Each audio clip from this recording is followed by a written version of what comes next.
اگر آج آپ پریشان ہیں، کمزور محسوس کر رہے ہیں تو یہ دعا آخر تک ضرور سنیں۔ یسوع آج آپ سے بات کر رہے ہیں۔ آج کا کلام یسایہ 41 باب اس کی 10ویں آیت۔ خوف نہ کر کیونکہ میں تیرے ساتھ ہوں، ہراساں نہ ہو کیونکہ میں تیرا خدا ہوں۔ میں تجھے زور بخشوں گا، میں یقیناً تیری مدد کروں گا۔ ہم خداوند سے دعا مانگے۔ اے ہمارے آسمانی باپ، ہم تیرے پیارے بیٹے یسوع مسیح کے مقدس نام میں تیرے حضور آتے ہیں۔ خدا یسوع، تو جانتا ہے کہ آج ہم کن حالات سے گزر رہے ہیں۔ تو ہماری خاموش آہوں کو جانتا ہے، تو ہمارے آنسوں کو گنتا ہے۔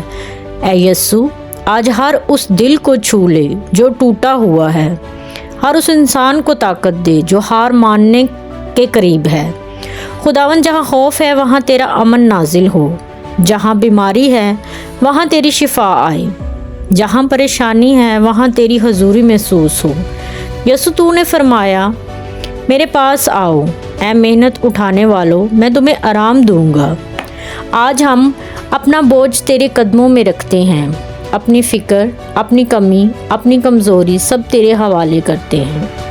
خداوند یسوع، ہمارے گھر میں برکت دے، ہمارے رزق میں اضافہ فرما، ہمارے بچوں کو اپنی پناہ میں رکھ۔ جو دروازہ بند ہے اے خداوند تو انہیں کھول دے، جو راستے ناممکن لگتے ہیں تو وہاں معجزہ رکھ۔ ہم یقین رکھتے ہیں کہ آج کی دعا خالی نہیں جائے گی، کیونکہ تو زندہ خدا ہے۔ ہم تیرا شکر ادا کرتے ہیں، ہم تیرا جلال بیان کرتے ہیں۔ یسوع کے طاقتور نام میں دعا مانگتے ہیں۔ اگر آپ اس دعا پر ایمان رکھتے ہیں تو دل سے آمین کہیں اور یقین رکھیں کہ یسوع آپ کی زندگی میں کام کر رہا ہے، اور اس دعا کو کسی ایک ایسے شخص تک ضرور پہنچائیں جسے آج ضرورت ہے۔